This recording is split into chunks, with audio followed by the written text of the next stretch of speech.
তাইলে ছুটির আগে স্যার হ্যাঁ হ্যাঁ বলো। স্যার এই যে তখনের ক্লাসেও স্যার একজন কে জানি ঢুকে পড়ছিল, এখনো ঢুকছে, ঢাকাইয়া পোলা পান, এটা স্যার ঢাকাইয়া কেন পোলা স্যার কে? বুঝি না। ঢাকাইয়া পোলা, ঢাকাইয়া পোলাকে সে তাড়াতাড়ি নিজেকে নাম ঠাম ঠিক করো, আমি কিন্তু ওয়েটিং রুমে পাঠাই দিতেছি। এই যে ঠিক আছে, পুট ইন ওয়েটিং রুম দিলাম পাঠায়া, ঠিক করে তারপরে ক্লাসে ঢোকো। ওকে এটা স্যার আগে ক্লাসে স্যার ঢুকে পড়ছিল স্যার, পরে স্যারে জিজ্ঞাসা করছে কিন্তু উত্তর দেয় না। আচ্ছা, তাহলে ওইটা বাদ দিয়ে দিলাম আমি, ওয়েটিং রুমে ও ঠিক করে তারপরে আসুক। ঠিক আছে, আচ্ছা তাহলে আমরা একটু রিকল করে নেই। আমরা 9 নম্বর অধ্যায়ে ছিলাম। 9 নম্বরের মূল প্রতিপাদ্য বিষয় হচ্ছে কি? ঝুঁকি ও মুনাফার হার। 9 নম্বর চ্যাপ্টারের মূল প্রতিপাদ্য বিষয় হচ্ছে ঝুঁকি ও মুনাফার হার। এখানে আমরা বলেছিলাম যে ঝুঁকি বলতে আসলে আমরা কি বুঝি? আমরা যেই মুনাফা এক্সপেক্ট করছি সেই মুনাফা না পাওয়ার যে সম্ভাবনা, সেটা হলো ঝুঁকি। যদি উদাহরণস্বরূপ আমরা বলি যে ধরো যে আমি এক্সপেক্ট করেছি আমি 15% মুনাফা আর্ন করব কোনো একটা বিনিয়োগ প্রকল্প থেকে, যদি 15%-এর কম হওয়ার সম্ভাবনা থাকে তাহলে সেটাকে আমরা বলবো ঝুঁকি। বা এই যে যদি আমরা 12% আর্ন করি 15%-এর জায়গায়, তাহলে আমরা বলতে পারি যে এই 3% হচ্ছে ঝুঁকির কারণে, বা এই 3% হচ্ছে আমাদের ঝুঁকি। অর্থাৎ আমাদের এক্সপেক্টেড প্রফিট এবং অ্যাকচুয়াল প্রফিট যখন ডিফারেন্ট হবে, তখনই আমরা সেটাকে বলবো ঝুঁকি। প্রত্যাশিত মুনাফা অর্জন না করার যে সম্ভাবনা, সেটাকে আমরা বলি ঝুঁকি। এবং আমরা বলেছিলাম যে এখানে এই অধ্যায়ে ঝুঁকি এবং মুনাফার হার, এই দুইটা বিষয় নিয়ে আলোচনা। অর্থাৎ ঝুঁকি এবং মুনাফার উপরে ভিত্তি করে আমরা ডিসিশন নেব যে weather we will invest in this project or not. তাহলে আমরা কিভাবে সিদ্ধান্ত নেব? দুটি প্রকল্পের ঝুঁকি যদি একই রকম থাকে, তাহলে যে প্রকল্পের মুনাফা বেশি হবে সেই প্রকল্পতে আমরা ইনভেস্টমেন্ট করব। কারণ সেম লেভেলের ঝুঁকির জন্য আমার মুনাফা পাচ্ছি যেটা থেকে বেশি, সেটাই আমাদের ইনভেস্টমেন্ট করা যৌক্তিক। বুঝতে পেরেছো? অর্থাৎ ঝুঁকি যদি দুটি প্রকল্প, প্রকল্প এ প্রকল্প বি, দুইটি প্রকল্পেরই ঝুঁকি যদি থাকে সেম, তাহলে রিটার্ন যেই প্রকল্পের বেশি হবে সেটাই আমরা ইনভেস্টমেন্ট করব। আবার যদি রিটার্ন দুটি প্রকল্পের একই থাকে, ধরো যে 15%, প্রকল্প এর রিটার্নও 15%, প্রকল্প বির রিটার্নও 15%, তাহলে যেই প্রকল্পের ঝুঁকি কম হবে সেখানে আমরা ইনভেস্টমেন্ট করব, কারণ ঝুঁকি কম নিয়ে আমরা সেম পরিমাণ মুনাফা অর্জন করতে পেরেছি। তাহলে কি ক্রাইটেরিয়া এখানে কি হলো? যে প্রকল্পে, দুটি প্রকল্পের মধ্যে যে প্রকল্পের ঝুঁকি সমান থাকবে কিন্তু মুনাফা বেশি থাকবে সেটা ইনভেস্টমেন্ট করব, অথবা যে প্রকল্পের মুনাফা একই থাকবে ঝুঁকি যেটার কম হবে সেটা আমরা ইনভেস্টমেন্ট করব। এটা হলো গেল। তাহলে আমাদের ঝুঁকিকে আমরা বলছি স্ট্যান্ডার্ড ডেভিয়েশন। ঝুঁকি মানে হচ্ছে স্ট্যান্ডার্ড ডেভিয়েশন। আর রিটার্নকে আমরা বলতেছি আর, বা আর বার বা এক্স বার, এটা হচ্ছে রিটার্ন, গড় রিটার্ন। তাহলে গড় রিটার্ন আর হচ্ছে স্ট্যান্ডার্ড ডেভিয়েশনের তুলনা। বাট যখন আমরা দেখছি যে দুটি প্রকল্পের ঝুঁকিও আলাদা এবং মুনাফাও আলাদা, ফর এক্সাম্পল ধরো প্রকল্প এর মুনাফা 12%, প্রকল্প বির মুনাফা 13%, প্রকল্প এর ঝুঁকি 14%, প্রকল্প বির ঝুঁকি 15%, সব কিছুই আলাদা, তাহলে আমরা এখান থেকে দেখেই বুঝতে পারবো না যে আমরা কোন প্রকল্পে ইনভেস্টমেন্ট করব। সেক্ষেত্রে আমাদের নতুন করে আরেকটা জিনিস আমাদের বের করতে হবে, সেটাকে আমরা বলি সিভি, কোএফিসিয়েন্ট অফ ভেরিয়েন্স বা বিভেদাঙ্ক। তাইলে সহভেদাঙ্ক বা বিভেদাঙ্ক, এই বিভেদাঙ্ক নির্ণয়ের মাধ্যমে আমরা সিদ্ধান্ত নেই তখন যে আমরা কোন প্রকল্পে ইনভেস্টমেন্ট করব। এইটা সিঙ্গেল সিকিউরিটিজের জন্য একটা সিকিউরিটিজে ইনভেস্টমেন্ট করব, হয় এতে, নাহলে বিতে, নাহলে সিতে, নাহলে ডিতে। অর্থাৎ সিঙ্গেল সিকিউরিটিজে ইনভেস্টমেন্ট করার ক্ষেত্রে আমরা এটা নির্ণয় করি, রিস্ক নির্ণয় করি, প্রথমে রিটার্ন ক্যালকুলেশন করি, গড় রিটার্ন, তারপরে হচ্ছে আমার স্ট্যান্ডার্ড ডেভিয়েশন। এরপরে যদি এই দুইটাতেই আমাদের কার্যকর না হয়, যদি প্রত্যেকটার রিটার্ন এবং রিস্ক আলাদা আলাদা হয়, তাহলে আমরা সিভি বা কোএফিসিয়েন্ট অফ ভেরিয়েন্স নির্ণয় করি। তারপরে আমরা দেখি কোএফিসিয়েন্ট অফ ভেরিয়েন্স কোনটায় কম, যেটার কোএফিসিয়েন্ট অফ ভেরিয়েন্স কম সেটা আমরা ইনভেস্টমেন্ট করি, কারণ আমাদের ঝুঁকি কম। তাহলে সিভি নির্ণয় করার মূল প্রতিপাদ্য বিষয়, কখন আমরা সিভি বা কোএফিসিয়েন্ট অফ ভেরিয়েন্স নির্ণয় করব?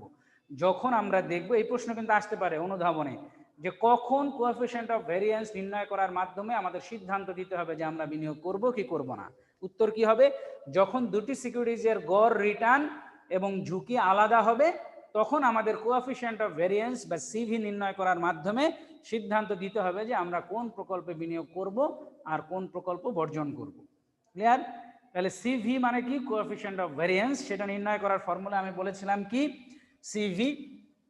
সিভি বা coefficient of variance equal to standard deviation divided by X bar into 100। এটা হচ্ছে আমাদের কোএফিসিয়েন্ট অফ ভেরিয়েন্স। বা সিভি নির্ণয় করার ফর্মুলা। তাহলে স্ট্যান্ডার্ড ডেভিয়েশন যেহেতু উপরে আছে আর গড় রিটার্ন আছে আমাদের নিচে, তাহলে যত মান বেশি হবে তত ঝুঁকি বেশি। এটা উল্টা করেও আমরা লিখতে পারি, সেটাই আমরা আর গেলাম না। উল্টা করে হলে তখন হবে সিভি যেটা কম সেটা ইনভেস্টমেন্ট করব, কারণ ঝুঁকি কম। কিন্তু আমরা এখানে যেহেতু আমাদের এই লেভেলে শুধুমাত্র এইভাবেই দেয়া আছে যে গড়ের উপরে ভিত্তি করে আমাদের স্ট্যান্ডার্ড ডেভিয়েশন, গড় রিটার্নের উপরে ভিত্তি করে স্ট্যান্ডার্ড ডেভিয়েশন বা ঝুঁকি। তাহলে এখানে স্ট্যান্ডার্ড ডেভিয়েশন যেহেতু উপরে আছে, তার মানে উপরের মান যত বেশি হবে আমাদের ঝুঁকি তত বেশি। সো আমাদের এই সিভির মান যত কম হবে তত ঝুঁকি কম হবে, আর ওই প্রকল্পেই আমরা ইনভেস্টমেন্ট করব। কারণ এখানে গড় রিটার্নের উপরে ভিত্তি করে আমরা স্ট্যান্ডার্ড ডেভিয়েশনের মান বের করছি বা ঝুঁকির মান বের করছি। তাহলে CV equal to standard deviation বা সিগমা ডিভাইডেড বাই এক্স বার বা আর বার যাই বলি না কেন ইনটু 100। এটা হচ্ছে আমাদের সিভি নির্ণয়ের ফর্মুলা। আর সিভি যত কম হবে তত ঝুঁকি কম, যত বেশি হবে তত ঝুঁকি বেশি। তাহলে দুটি প্রকল্পের মধ্যে সিভি ক্যালকুলেশন করে আমরা দেখব কোনটার সিভি কম, যেটার ঝুঁকি সিভি কম সেটার ঝুঁকিও কম, সেটাতে আমরা ইনভেস্টমেন্ট করব। এই হচ্ছে আমাদের সিঙ্গেল সিকিউরিটিজের ক্ষেত্রে আমরা নির্ণয় করেছিলাম যে কিভাবে আমরা বিনিয়োগ করতে পারি আর কিভাবে করব না। এবার আমরা যে বিষয়টা নিয়ে, আশা করি সবাই আগের এই বিষয়গুলো বুঝতে পেরেছ। তাহলে যদি অঙ্কের ভেতরে থাকে যে আমরা কোন প্রকল্পে বিনিয়োগ করব ব্যাখ্যা করো, তাহলে আমাদের প্রথমে কি করতে হবে? শুধু বিশ্লেষণ করলেই হবে না, প্রথমে গড় রিটার্ন বের করতে হবে, দুটি প্রকল্পেরই গড় রিটার্ন বের করতে হবে, দুটি প্রকল্পেরই স্ট্যান্ডার্ড ডেভিয়েশন বের করতে হবে বা ঝুঁকি বের করতে হবে, তারপরে দুটি প্রকল্পেরই সিভি বা কোএফিসিয়েন্ট অফ ভেরিয়েন্স নির্ণয় করতে হবে। তারপরে আমাদের সিদ্ধান্ত দিতে হবে যে কোন প্রকল্পে আমরা ইনভেস্টমেন্ট করব আর কোন প্রকল্প আমরা বর্জন করব। এই হচ্ছে মোটামুটি বিষয়। কারো কোনো প্রশ্ন আছে এই রিলেটেড? যদি প্রশ্ন না থাকে তাহলে আমরা নতুন টপিকে যাব। বলো, কারো কোনো প্রশ্ন আছে?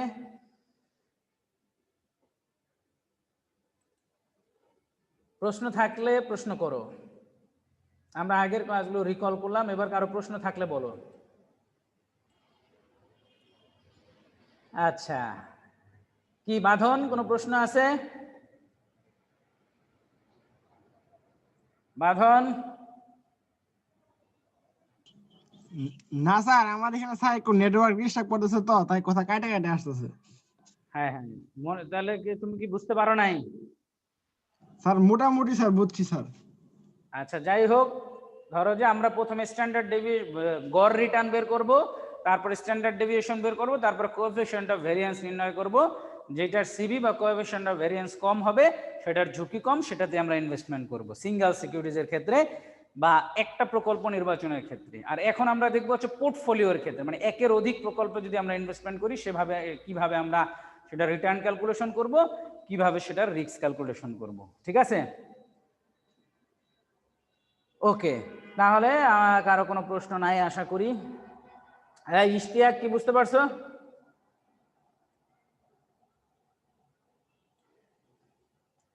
এই তাওহিদ, তাওহিদ, তাওহিদ, তুমি কি শুনতে পাচ্ছ? স্যার। বুঝতে পেরেছো? জি আগে স্যার। বুঝতে পেরেছো? জি স্যার। আচ্ছা, ওকে, ফাইন। তাহলে আমরা নতুন টপিক শুরু করি, পোর্টফোলিও রিস্ক বা পোর্টফোলিও রিস্ক। আমরা পোর্টফোলিও বা পত্রকোষ ব্যবস্থাপনা, পোর্টফোলিও রিস্ক অর্থাৎ portfolio risk and return calculation করে আমরা সিদ্ধান্ত নেব যে weather we will invest in those in portfolio or not. তাহলে সেক্ষেত্রে আমাদের কি করতে হবে? পোর্টফোলিও রিটার্ন বের করতে হবে, পোর্টফোলিও রিস্ক বের করতে হবে, তারপরে আমরা সিদ্ধান্ত দিতে পারবো। পেজ নাম্বার 775-এ দেখো, 775 পেজ। এখানে পোর্টফোলিও ঝুঁকি বলতে আসলে আমরা কি বুঝি সেটা আমাদের দেখতে হবে। পোর্টফোলিও ঝুঁকি বলতে হচ্ছে বোঝায় একের অধিক সিকিউরিটিজে আমরা যখন ইনভেস্টমেন্ট করব বা বিনিয়োগ করব তখন আমাদের রিটার্ন কিরকম। পোর্টফোলিও রিস্ক একটা, পোর্টফোলিও রিটার্ন একটা, দুইটা ব্যাপার। তাহলে প্রথমে দেখতে হবে পোর্টফোলিও রিটার্ন কি। পোর্টফোলিও রিটার্ন মানে কি? একের অধিক প্রকল্পে যখন আমরা ইনভেস্টমেন্ট করব তখন দুইটা প্রকল্প মিলে আমাদের রিটার্ন কতটুকু, এটা হচ্ছে পোর্টফোলিও রিটার্ন। ফর এক্সাম্পল, ধরো এ বি সি তিনটা প্রকল্পে আমি যখন ইনভেস্টমেন্ট করব, তিনটা প্রকল্পের গড় রিটার্ন আমার যেটা বের হবে সেটা হচ্ছে আমার পোর্টফোলিও রিটার্ন। আবার যদি আমি তিনটা প্রকল্পে ইনভেস্টমেন্ট করি, এই তিনটা প্রকল্পের স্ট্যান্ডার্ড ডেভিয়েশন কি হবে বা গড় ঝুঁকি কি হবে, সেটাই হচ্ছে আমাদের পোর্টফোলিও রিস্ক। তাহলে পোর্টফোলিও রিটার্ন কি? একের অধিক প্রকল্পে ইনভেস্টমেন্ট করার ফলে আমার যে রিটার্ন আসবে সেটা হচ্ছে পোর্টফোলিও রিটার্ন বা পোর্টফোলিও মুনাফার হার। আর যদি বলি পোর্টফোলিও রিস্ক কি, তাহলে একের অধিক সিকিউরিটিজ আমরা ইনভেস্টমেন্ট করার ফলে আমাদের রিস্ক কতটুকু হবে, 3টা প্রকল্প বা 2টা প্রকল্প মিলে, সেটা হচ্ছে পোর্টফোলিও রিস্ক। তাহলে আশা করি বুঝতে পারছো পোর্টফোলিও রিস্ক আর পোর্টফোলিও রিটার্ন কি। তাহলে এবার আমরা দেখব যে কিভাবে আমরা পোর্টফোলিও রিটার্ন ক্যালকুলেশন করতে পারি আর কিভাবে পোর্টফোলিও রিস্ক ক্যালকুলেশন করতে পারি। পেজ নাম্বার 775 দেখো, এখানে আরপি বলতে একটা কথা আছে, আরপি। এখানে কি আছে? আরপি। তাহলে আরপি বলতে আমরা কি বুঝি? Return of portfolio. আরপি বলতে আমরা কি বুঝি? রিটার্ন অফ পোর্টফোলিও, অর্থাৎ একের অধিক সিকিউরিটি যে ইনভেস্টমেন্ট করলে আমার রিটার্ন হবে কত পার্সেন্ট। তাহলে এটার ফর্মুলা কি? Summation of WI into RI। এখানে বলছে WJ ইন্টু RJ, একই কথা। এখানে আমরা বলতে পারি এক কথায় সামেশন অফ WJ, আমরা লিখলাম WJ ইন্টু RJ। এটা দ্বারা কি বোঝায়? এটা দ্বারা কি বোঝায়? W বলতে বোঝায় ওয়েট বা অংশ, W বলতে বোঝায় হচ্ছে ওয়েট বা অংশ, আর R বলতে বোঝায় হচ্ছে return. Summation of WJ into RJ মানে হচ্ছে দুইটা সিকিউরিটিজের ওয়েট অ্যান্ড রিটার্ন, এই দুইটাকে আমরা যখন ক্যালকুলেশন করব বা সামেশন করব তখন সেটা হচ্ছে পোর্টফোলিও রিটার্ন হবে। ফর এক্সাম্পল, যদি আমরা একটু ভেঙে লিখি আমরা এটাকে, তাহলে আমরা বলতে পারি ওয়েট অফ সিকিউরিটিজ এ, তাহলে এটা হচ্ছে WJ। ধরো যে এটা বলতে আমরা কি বুঝতে পারি যে ওয়েট অফ সিকিউরিটিজ এ, অর্থাৎ প্রথম সিকিউরিটিজের অংশ, ইনটু রিটার্ন অফ সিকিউরিটিজ এ। তাহলে সিকিউরিটিজ এর ক্ষেত্রে প্রথম যে সিকিউরিটি সেটা হলো কত অংশ আমি ইনভেস্টমেন্ট করছি, আর হচ্ছে ওটার রিটার্ন কতটুকু, প্লাস এই যে সামেশন মানে হচ্ছে প্লাস। এখন যদি আরেকটা সিকিউরিটিজ আমরা নেই তাহলে বলবো WB ইনটু RB। এই হচ্ছে আমাদের রিটার্নের, পোর্টফোলিও রিটার্নের ফর্মুলা যদি আমরা ভেঙে লিখি। দুইটা সিকিউরিটিজের যদি হয়, যদি 3টা সিকিউরিটিজ হয় তাহলে আমরা আরো বাড়িয়ে লিখতে পারি কিভাবে? WC into RC। 4টা হলে WD ইনটু RD, এইভাবে। তাহলে আমরা 2টার ক্ষেত্রে সচরাচর করি, কারণ 3টার ক্ষেত্রে করতে গেলে বা 4টার ক্ষেত্রে অনেক বড় হয়ে যায়, আর সেই ফর্মুলা আমাদের এখানে অ্যাপ্লিকেশন নাই, ওটা পরে অ্যাডভান্স লেভেলে। সো আমরা 2টা সিকিউরিটি যে কিভাবে রিটার্ন ক্যালকুলেশন করব সেটাই হচ্ছে আমাদের এখানে প্রতিপাদ্য বিষয়। তাহলে আমরা কি ফর্মুলা লিখতে পারি? Return of portfolio equal to WA into RA, মানে প্রথম সিকিউরিটিজের বা এ সিকিউরিটিজের কত পার্সেন্ট আমরা ইনভেস্টমেন্ট করেছি, আর এ সিকিউরিটিজের রিটার্ন কতটুকু, আর বি সিকিউরিটিজে কতটুকু ইনভেস্টমেন্ট করলাম আর রিটার্ন কতটুকু। ফর এক্সাম্পল, উদাহরণটা এখনই দিয়ে দিই। ধরো যে আমার টোটাল টাকা আছে হচ্ছে 10,000 টাকা, টোটাল আমার ইনভেস্টমেন্ট অ্যামাউন্ট হলো 10,000, তাহলে এটা টোটাল ইনভেস্টমেন্ট অ্যামাউন্ট। তাহলে আমি সিকিউরিটিজ এ তে ইনভেস্টমেন্ট করলাম 6,000। আমি যদি সিকিউরিটিজ এ তে ইনভেস্টমেন্ট করি 6,000, আর যদি সিকিউরিটিজ বি তে ইনভেস্টমেন্ট করি 4,000, তাহলে টোটাল আমি এখানে ইনভেস্টমেন্ট করলাম 10,000। এই আমার 10,000 হচ্ছে ইনভেস্টমেন্ট। সিকিউরিটিজ এ তে আমি ইনভেস্টমেন্ট করলাম 6,000 আর সিকিউরিটিজ বি তে 4,000।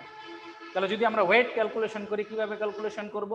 ওই সেম ভাবে এর ওয়েট যখন আমরা ক্যালকুলেশন করব, এ ইকুয়াল টু হচ্ছে কি টোটাল ক্যাপিটাল। টোটাল ক্যাপিটাল হবে কত? টোটাল ক্যাপিটাল, আর উপরে হবে কি capital of securities A, securities এর ক্যাপিটাল। তাহলে এখানে আমরা কি লিখতে পারি? 10,000 নিচে মানে টোটাল ক্যাপিটাল, আর সিকিউরিটিজ এ তে আমি ইনভেস্টমেন্ট করেছি 6,000, তাহলে আমার কত হবে? 0.60। তাহলে আমি প্রথম সিকিউরিটিজ এ তে ইনভেস্টমেন্ট করলাম 60% বা 0.60। আর যদি আমি সিকিউরিটিজ বিটা দেখি, বিটা যদি ওয়েট বের করি, তাহলে সেম ভাবে আমরা টোটাল ক্যাপিটাল হচ্ছে 10,000 নিচে, আর উপরে হচ্ছে আমার 4,000। তাহলে 4,000 যদি হয় তাহলে কত হবে আমার? 0.40। তাহলে দুইটা মিলে হলো 1, দুইটা মিলে হলো 1, 0.60 প্লাস 0.40। তাহলে এই যে প্রথম সিকিউরিটিজ আমি যেটা ইনভেস্টমেন্ট করলাম, এটা ওয়েট অফ এ, এটা হলো 0.60, আর পরবর্তী সিকিউরিটিজ যেটা ইনভেস্টমেন্ট করলাম সেটা হচ্ছে ওয়েট অফ বি, অর্থাৎ 0.40। আশা করি এই পর্যন্ত বুঝতে পেরেছো। তাহলে আমরা যদি দুইটা সিকিউরিটিজ ইনভেস্টমেন্ট করি, টোটাল ক্যাপিটালকে আমরা দুইটা ভাগে ভাগ করে সিকিউরিটিজ এ তে যত অংশ সেটা দিলাম, আর সিকিউরিটিজ বি তে যত অংশ দিলাম, তাহলে দিলে ওয়েট অফ এ হচ্ছে 0.60 আর ওয়েট অফ বি হচ্ছে বের হলো 0.40। আমরা ওয়েট পেয়ে গেলাম। তাহলে টোটাল ওয়েট 1, মানে সম্ভাবনার সর্বোচ্চ মান 1। এবার আসো রিটার্ন, যদি সিকিউরিটিজ এর ক্ষেত্রে রিটার্ন হয় 14%, তাহলে এটা হচ্ছে রিটার্ন অফ সিকিউরিটিজ এ। আর সিকিউরিটিজ বির যদি রিটার্ন হয় 15%, তাহলে এটা হচ্ছে রিটার্ন অফ সিকিউরিটিজ বি। তাহলে সিকিউরিটিজ এর ক্ষেত্রে আমরা একটা রিটার্ন পেয়ে গেলাম 14%, আর সিকিউরিটিজ বির ক্ষেত্রে আমরা রিটার্ন পেয়ে গেলাম 15%। তাহলে দুইটা সিকিউরিটিজের ওয়েট পেয়ে গেলাম, রিটার্ন পেয়ে গেলাম। তাইলে এবার আমরা মান বসিয়ে দেব। এরপরে মান বসিয়ে দিলেই আমরা দুইটা সিকিউরিটিজের পোর্টফোলিও রিটার্ন বের করে ফেলতে পারবো খুব সহজেই। কিভাবে? ধরো এখানে যদি আমি উদাহরণটা দিয়ে দিই, ওয়েট এ হচ্ছে 0.60 আর রিটার্ন হচ্ছে ইনটু 14%। যেহেতু পয়েন্ট আছে আর এটাকে আমরা নর্মাল রাখলাম, তাহলে হয়ে গেল। তাহলে এটা হচ্ছে ডব্লিউ এ ইন্টু আর এ, মানে সিকিউরিটিজ এ এর ওয়েট হলো 0.60 আর রিটার্ন হচ্ছে 14%, প্লাস সিকিউরিটিজ বি এর ওয়েট হচ্ছে 0.40 ইন্টু এটা রিটার্ন হচ্ছে আমরা পেয়েছিলাম 15%। তাহলে এইভাবে এটা ক্যালকুলেশন করে যোগ করলে আমাদের যে পার্সেন্টেজ বের হবে সেটাই হচ্ছে আমাদের পোর্টফোলিও রিটার্ন। আশা করি সবাই বুঝতে পেরেছো। কোনো সমস্যা আছে? পোর্টফোলিও রিটার্ন আমরা কিভাবে ক্যালকুলেশন করি এটা নিয়ে কারো কোনো কনফিউশন থাকলে হ্যান্ড রেজ করো। কারো কোনো কনফিউশন আছে? এই জাহিদুল, আইডি 31, তুমি কি বুঝতে পেরেছো? জাহিদুল, জি স্যার। কোনো কনফিউশন আছে পোর্টফোলিও রিটার্ন নিয়ে? No sir. ওকে ফাইন, তাহলে আমরা এবার পোর্টফোলিও রিস্কে চলে যাই। যেহেতু কেউ হ্যান্ড রেজ করো নাই, আশা করি সবাই বুঝতে পেরেছো। না বুঝতে পারলে এখনো বলতে পারো। ওকে, সবাই বুঝতে পেরেছো যেহেতু হ্যান্ড রেজ করছো না। এবার আমরা পোর্টফোলিও রিস্কে চলে যাই। এই দেখো পেজ নাম্বার 776 উদাহরণ 8 যেটা আছে, এখানে সুন্দর করে পোর্টফোলিও রিটার্ন দেয়া আছে, ওয়েট কিভাবে ক্যালকুলেশন করা হয় দেয়া আছে, সো তোমরা বুঝতে পারবে, কোনো অসুবিধা নেই। এবার পেজ নাম্বার 776 শেষের দিকে দুইটা ফর্মুলা আছে, এটা দেখো একেবারে শেষের দিকে দুইটা ফর্মুলা আছে, পোর্টফোলিও রিস্ক ক্যালকুলেশন করার ফর্মুলা, যে কিভাবে আমরা পোর্টফোলিও রিস্ক ক্যালকুলেশন করতে পারি।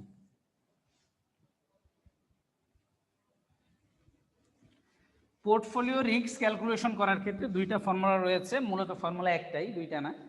এটা একটু ভেঙে ভেঙে লেখছে, দেখো দেখো রিটা, এই যে এখানে আছে সিগমা পি বা Rita risk of portfolio equal to, একবার টোটালটার উপরে আমাদের একটা রুট চিহ্ন দেয়া আছে, তারপর দেখো ডব্লিউ এ স্কোয়ার, অর্থাৎ ওয়েট এ স্কোয়ার, প্রথম সিকিউরিটিজের যে ওয়েট আমরা ক্যালকুলেশন করেছি বা অংশ সেটার স্কোয়ার, ইনটু সিগমা স্কোয়ার, অর্থাৎ প্রথম যে সিকিউরিটিজ আছে বা সিকিউরিটি এ আছে এটার ঝুঁকির উপরে স্কোয়ার করব। তাহলে প্রথমে আমরা কি করছি, এটার ওয়েটকে স্কোয়ার করছি, সিকিউরিটিজ এর যে ওয়েট বা অংশ সেটাকে স্কোয়ার করব, আর ওটার স্ট্যান্ডার্ড ডেভিয়েশন যেটা বের করব বা দেয়া আছে সেটাকে স্কোয়ার করব।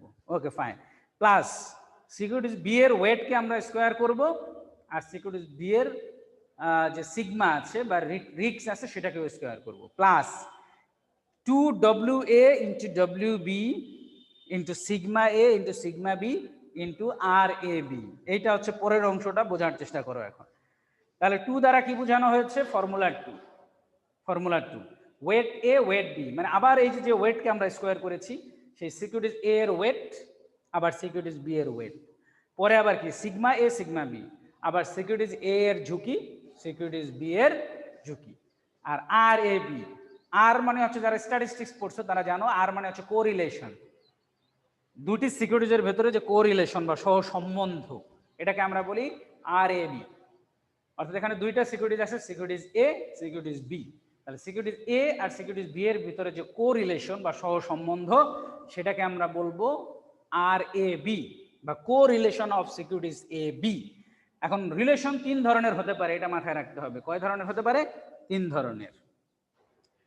একটা হচ্ছে নেগেটিভলি কোরিলেটেড, আর একটা হচ্ছে পজিটিভলি কোরিলেটেড, আর একটা হচ্ছে জিরো কোরিলেশন, তিনটা। তাহলে যদি নেগেটিভলি কোরিলেটেড হয় তাহলে মান হবে -1। -1 মানে হচ্ছে যে সিকিউরিটিজ এ এবং সিকিউরিটিজ বি এর মধ্যে সম্পর্ক হচ্ছে নেগেটিভলি কোরিলেটেড, মানে একটা বাড়লে আর একটা কমে। আর জিরো কোরিলেশন মানে হচ্ছে কোনো সম্পর্ক নাই, সিকিউরিটিজ এ এবং সিকিউরিটিজ বি এর মধ্যে কোনো সম্পর্ক নাই, সেটার মান হবে 0, 0। পজিটিভলি কোরিলেটেড মানে হচ্ছে কি একটা বাড়লে আর একটাও বাড়ে। একটা যদি বাড়ে আরেকটাও বাড়ে, পজিটিভলি কোরিলেটেড। তাহলে তিন ধরনের সম্পর্ক হতে পারে সিকিউরিটিজ এ এবং বি এর মধ্যে, তিনটা। একটা হচ্ছে পজিটিভলি কোরিলেটেড, অর্থাৎ একটা বাড়লে আরেকটা বাড়ে, একটা কমলে আরেকটাও কমে। অর্থাৎ একটা রিটার্ন বাড়লে আরেকটা রিটার্নও বাড়ে, একটা রিস্ক বাড়লে আরেকটা রিস্কও বাড়ে। এটা হলো পজিটিভলি কোরিলেটেড। নেগেটিভলি কোরিলেটেড মানে একটা বাড়লে আরেকটা কমে, একটা কমলে আরেকটা বাড়ে। আর জিরো কোরিলেশন মানে হচ্ছে কি, একটা বাড়লে বা কমলে আরেকটা কোনো ইম্প্যাক্ট পড়ে না। তাহলে যদি হয় নেগেটিভলি কোরিলেশন, তাহলে সেটার ভ্যালু হবে +1। যদি হয় না, সরি, নেগেটিভলি কোরিলেটেড হলে -1। যদি নেগেটিভলি কোরিলেটেড হয় তাহলে সিকিউরিটিজ এ আর বি এর ভিতরে নেগেটিভলি কোরিলেটেড বা আর এ বি এর ভ্যালু হবে হচ্ছে -1। যদি পজিটিভলি কোরিলেটেড হয় তাহলে আর এ বি বা কোরিলেশন হবে হচ্ছে +1। আর যদি নেগেটিভলি কোরিলেটেড হয় তাহলে হবে 0। এই তিনটা ক্রাইটেরিয়ার উপরে আমরা মান বসাবো। আশা করি তোমরা বুঝতে পেরেছো। এবার আসো সেকেন্ড যে ফর্মুলা। সেকেন্ড ফর্মুলায় দেখো প্রথম সব অংশগুলো একই আছে, WA² সিগমা A², তারপরে হচ্ছে WB সিগমা B²। আমি এখানে যদি ফর্মুলাটা লিখি তাহলে তোমাদের জন্য একটু বুঝতে সুবিধা হবে। ধরো যে এই হচ্ছে যদি হয় আমাদের ফর্মুলা, তাহলে হচ্ছে ওয়েট A² ইন্টু হচ্ছে sigma A², weight A² sigma A² plus weight B² into sigma B²। এটা আমরা পেয়ে গেলাম। এরপরে আমরা কি করব, +2 WA WB sigma A sigma B আর হচ্ছে RAB। এই হচ্ছে আমাদের টোটাল ফর্মুলা। দেখো টোটাল ফর্মুলা কি হইলো, প্রথম সিকিউরিটিজের স্কোয়ার ওয়েট স্কোয়ার, প্রথম সিকিউরিটিজের স্ট্যান্ডার্ড ডেভিয়েশন বা ঝুঁকি স্কোয়ার, প্লাস দ্বিতীয় সিকিউরিটিজের ওয়েট স্কোয়ার বা অংশ স্কোয়ার, এবং দ্বিতীয় সিকিউরিটিজের সিগমা স্কোয়ার বা ঝুঁকি স্কোয়ার, প্লাস ফর্মুলা 2 প্রথম সিকিউরিটিজের ওয়েট, দ্বিতীয় সিকিউরিটিজের ওয়েট, প্রথম সিকিউরিটিজের রিস্ক, দ্বিতীয় সিকিউরিটিজের রিস্ক, আর হচ্ছে RAB মানে দুটি সিকিউরিটিজের সহ সম্বন্ধ বা কোরিলেশন। এবার দ্বিতীয় ফর্মুলা আমরা কিভাবে লিখতে পারি, দেখো প্রথম অংশের কোনো পরিবর্তন এখানে হবে না। কিভাবে হবে, সেম অংশ আমরা লিখলাম WA² সিগমা A² আগের মতো যা আছে, তারপরে WB² sigma B² plus 2 weight A weight B। আর এই যে টোটাল অংশটা সেটাকে আমরা বলতে পারি কোভেরিয়েন্স অফ AB। তাহলে এই অংশটা ইকুয়াল টু আমরা লিখতে পারি কোভেরিয়েন্স অফ AB। বুঝতে পেরেছো বিষয়টা? তাহলে ফর্মুলায় যদি সরাসরি কোভেরিয়েন্স দেয়া থাকে সরাসরি, তাহলে আমরা সরাসরি নিচের ফর্মুলাটা বসাবো। তাহলে আমরা আরেকটা ফর্মুলা কি লিখতে পারি, covariance of AB equal to sigma A into sigma B into RAB। এইটা হচ্ছে একটা ফর্মুলা। তাহলে sigma A into sigma B into RAB বা correlation of AB equal to আমরা একবারে বলতে পারি কোভেরিয়েন্স অফ AB। ওইটা হচ্ছে সহসম্বন্ধ, এটা হলো সহভেদাঙ্ক। বুঝতে পেরেছো বিষয়টা? তাহলে এইভাবে আমরা ক্যালকুলেশন করে ফেলতে পারি। আশা করি ফর্মুলা তোমরা বুঝতে পেরেছো। সেম জিনিস, শুধুমাত্র আমাদের এই যে এই অংশটুকুকে sigma A sigma B RAB এখানে লিখবো কোভেরিয়েন্স অফ AB। ব্যাস, এই হচ্ছে আমাদের ফর্মুলা। আশা করি সবাই ফর্মুলা বুঝতে পেরেছো। কারো কোনো কনফিউশন আছে?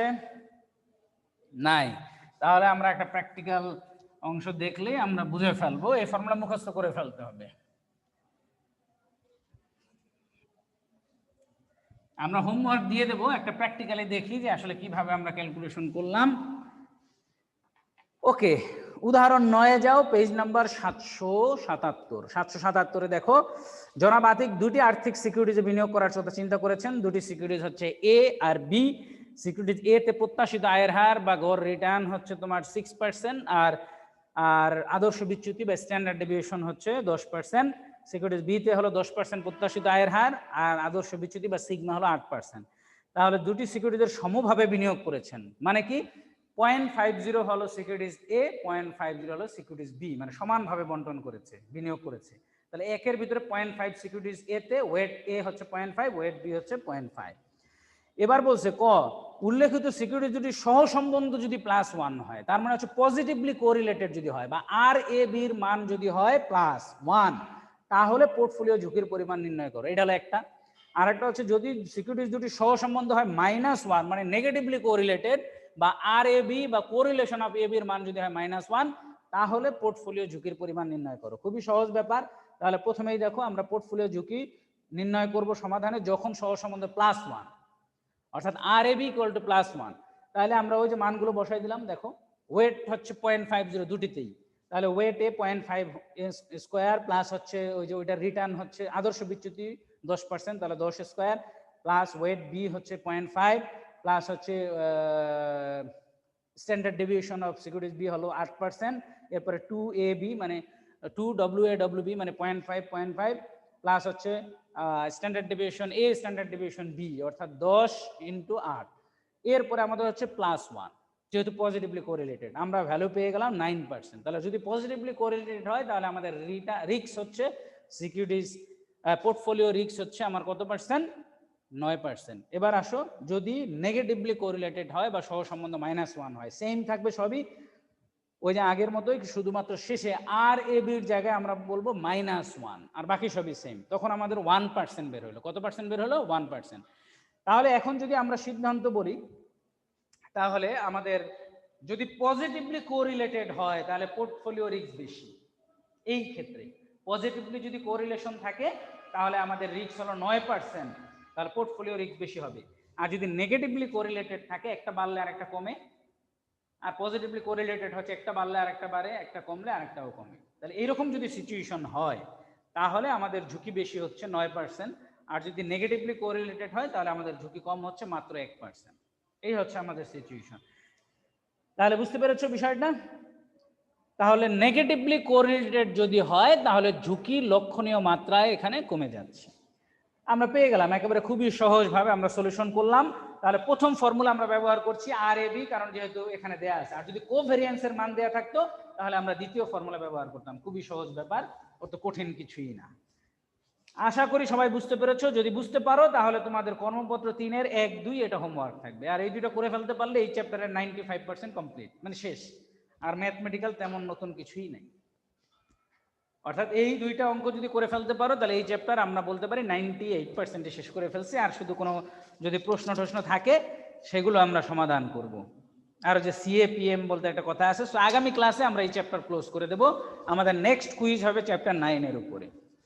চ্যাপ্টার 9-এর উপরে আমাদের নেক্সট কুইজ হবে। ওকে, তাহলে আমাদের কর্মপত্র 3-এর 1-2 থাকবে হোমওয়ার্ক। এই উদাহরণ দেখে আর আমার ক্লাসের অ্যানালাইসিস করে এগুলো করতে পারবা। আর কোনো সমস্যা হলে আমাকে ফোন দেবা, নাম্বারটা আছে। এবার বলো কারো কোনো প্রশ্ন আছে কিনা? স্যার হ্যাঁ বলো। ওই আগামী ক্লাস করানোর পরে স্যার আরেকটা ক্লাস নিয়েন স্যার, মানে এই অধ্যায়ের উপর ফুল অধ্যায়ের সমস্যা সমাধান। হ্যাঁ সেটা আমরা নিতে পারবো। আমাদের তো এইটা হলে তো আমাদের টোটাল বই শেষ, এরপরে তো আমাদের সলিউশন ক্লাস। আমরা যত ক্লাস দরকার হয় আমরা তত নিতে পারবো, আমাদের তো অসুবিধার কিছু নেই। ক্লিয়ার? এই অধ্যায় শেষ হওয়ার পর আমাদের যেসব অধ্যায় স্যার মানে অঙ্ক আছে, এইসব অধ্যায়গুলো স্যার করলে মনে হয় ভালো হবে। না অবশ্যই নেব, কারণ আমাদের তো সিলেবাস শেষ, কিন্তু ক্লাস কি শেষ হয়ে গেছে? না স্যার। তাহলে আমরা এগুলোর উপরে আবার ক্লাস নিতে থাকবো। প্রায়োরিটির উপরে ভিত্তি করে যে চ্যাপ্টারগুলো কঠিন সেগুলো আগে আমরা সলিউশন করতে পারবো, সেগুলো আমরা আগামী ক্লাস শেষ করি, তারপরে কি প্রবলেম থাকে দেখি, সেইভাবে তোমাদের সাথে আলোচনা করে কিভাবে আমরা সলিউশন নিলে ভালো হয় সেভাবেই নেব। ঠিক আছে? ওকে, তাহলে বলো কার কি প্রশ্ন আছে? প্রশ্ন কার কি আছে? আমাদের হাতে এখনো 4.5 মিনিট সময় আছে। বলো। ও তাহলে প্রশ্ন আছে কারো? স্যার বলো। আর আমাদের কুইজ কবে থেকে শুরু হবে? কুইজ সম্ভবত 13 তারিখ থেকে, এখনো শিওর না, নোটিশটা একটু কনফার্ম হতে হবে। ও আচ্ছা, আরেকটা বিষয় তার দরকার নেই, আগামী ক্লাসে আমরা আলোচনা করব। এই পর্যন্ত বলো কারো কোথায় প্রবলেম আছে কিনা। আগামী ক্লাসে আমাদের অল্প একটু বাকি আছে। CAPM বা ক্যাপিটাল অ্যাসেট প্রাইজিং মডেল, এটা খুবই সহজ, আগেও আমরা করছিলাম, একটু নতুন আঙ্গিকে এখানে। আর টোটাল ক্লাসের উপরে রিভিশন হবে। তো আগামী ক্লাসে এই ক্লাসের উপরে কার কোথায় কি প্রবলেম আছে 9 নম্বর অধ্যায় সব মার্ক করে নিয়ে আসবা। 40 মিনিট সময় আছে আমাদের, 10 মিনিটে হচ্ছে প্রথম ক্লাস শেষ। এরপরে বাকি যে 30 মিনিটস থাকবে সেটা নিয়ে আমরা হলো প্রবলেম সলিউশন করব। তো আগামী ক্লাসে আমরা হিউজ টাইম পাবো এই ক্লাসের সমাধানের জন্য। ওকে, তাহলে বলো আর কারো কোনো প্রবলেম আছে এই ক্লাসের এই পর্যন্ত যা পড়ানো হলো, বা কারো কোনো প্রশ্ন থাকলে বলো। না স্যার আগামী ক্লাসে করবো নি স্যার, এই ক্লাসটা দেখতে হইব স্যার ভালো করে, বই দেখার এই পরে স্যার ক্লাসে দেখতে হইব। যতটুকু পড়াইছি এর ভেতরে কোনো প্রবলেম মনে হচ্ছে কিনা এখনো পর্যন্ত? না স্যার। ওকে, তাহলে ফাইন। অন্য কারো কোনো প্রবলেম আছে?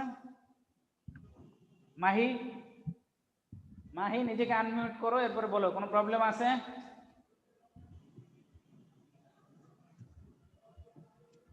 মাহি, কি ব্যাপার? মাহি কোথায় গেল? মাহি তুমি কি শুনতে পাচ্ছ? মাহি, কি ব্যাপার? মাহির কি হলো? একটু আগে তো কথা বললো। রিয়াদ, রিয়াদ তুমি কি শুনতে পাচ্ছ? জি স্যার। কোনো সমস্যা আছে আজকে যতটুকু পড়ানো হলো বা এই আগে যা পড়ানো হয়েছে এটা নিয়ে রিলেটেড কোনো সমস্যা আছে? না স্যার, আগের গুলো তো সমস্যা নেই স্যার, এই চ্যাপ্টারটা দেখতে হবে স্যার। নেক্সট কুইজ কি স্যার এই নবম অধ্যায়ের উপরে স্যার? হ্যাঁ, নবম অধ্যায়ের উপরেই হবে। তাহলে আগামী ক্লাসে আমাদের নবম অধ্যায়ের টোটাল আমাদের রিকল থাকবে এবং সলিউশন থাকবে। হ্যাঁ মাহি, কি বললা তুমি? জি স্যার স্যার। আনমিউট করা, আনমিউটই তো করা, বলো। স্যার না স্যার, ওই যে মিউট করা ছিল স্যার, এখন আনমিউট করছি। অপশন দিয়ে দিছি তোমাদেরকে, আনমিউট করার অপশন দিয়েছি, নিজেকে আনমিউট করে প্রশ্ন করতে পারবা। জি স্যার। আর প্রশ্ন শেষ করে আবার মিউট করে দেবা। জি স্যার। আচ্ছা, তাহলে কোনো সমস্যা নাই তো? না স্যার, কোনো সমস্যা নাই। ওকে ফাইন। তাহলে এই হোমওয়ার্ক দুইটা কিন্তু অবশ্যই করবা, কর্মপত্র 3-এর 1-2 এই দুটো করে ফেললেই পোর্টফোলিও নিয়ে ভালো সলিউশন পেয়ে যাবা। ওকে ওকে, তাহলে এবার রেজওয়ান আইডি 7 বলো, কোনো সমস্যা আছে? হ্যাঁ, বাঁধন হ্যান্ড রেজ করছো, বলো কি প্রশ্ন? স্যার ওই অধ্যায় সম্পর্কে না স্যার, এই যে এখানে বিকাশ ত্রিপুরা স্যার আগে নাম লেখছে, নাম লেখার পরে স্যার রোল দিছে, পরে তো নাম প্রেজেন্ট করার সময় তো এটা সমস্যা হয়ে যাবে। হ্যাঁ সেটাই তো। এই বিকাশ, বিকাশ তুমি কি আগে সাথে? roll দেখাবো। হ্যাঁ বিকাশ, স্যার হ্যাঁ কি ব্যাপার, তোমার আগে নাম লেখছো কেন? আগে রোল নাম্বার লিখে পরে নাম লেখো। আচ্ছা ঠিক আছে স্যার। হ্যাঁ হ্যাঁ হ্যাঁ, আচ্ছা দাঁড়াও, আমি ঠিক করে দিচ্ছি। তুমি কি করলা বুঝলাম না, দাঁড়াও আমি ওকে করে দিচ্ছি। তুমি ঠিক করো না। আচ্ছা আচ্ছা, কোথায় গেল আবার? আচ্ছা তুমি ঠিক করো। কারণ স্যার এটা কারণে বিকাশ সবার নিচে দেখাবো, পরে সে সিরিয়ালে পড়বে না। ঠিক আছে, আবার পেয়ে গেছি, বিকাশ ত্রিপুরা, আমি ঠিক করছি। বিকাশ, বিকাশ বানান কি? BIKA, বিকাশ ত্রিপুরা, TRIPURA, ঠিক আছে? এই যে করে দিছি, ঠিক আছে? এবার ঠিক আছে না? বিকাশ ত্রিপুরা। জি স্যার। ওকে স্যার ওকে, তাহলে এর আগের ক্লাসে পার্টিসিপেন্ট কত ছিল? ব্যাপার কি পার্টিসিপেন্ট এত কম কেন? তোমরা কি ক্লাস পার্টিসিপেন্ট সংখ্যা কমে গেছে নাকি? হ্যাঁ স্যার এই মাত্র স্যার একজন কমলো স্যার, কিছুক্ষণ আগে 14 জন আছে, এখন স্যার 13 জন। এর আগের ক্লাসে কতজন ছিল? এর আগের ক্লাসে স্যার শিউট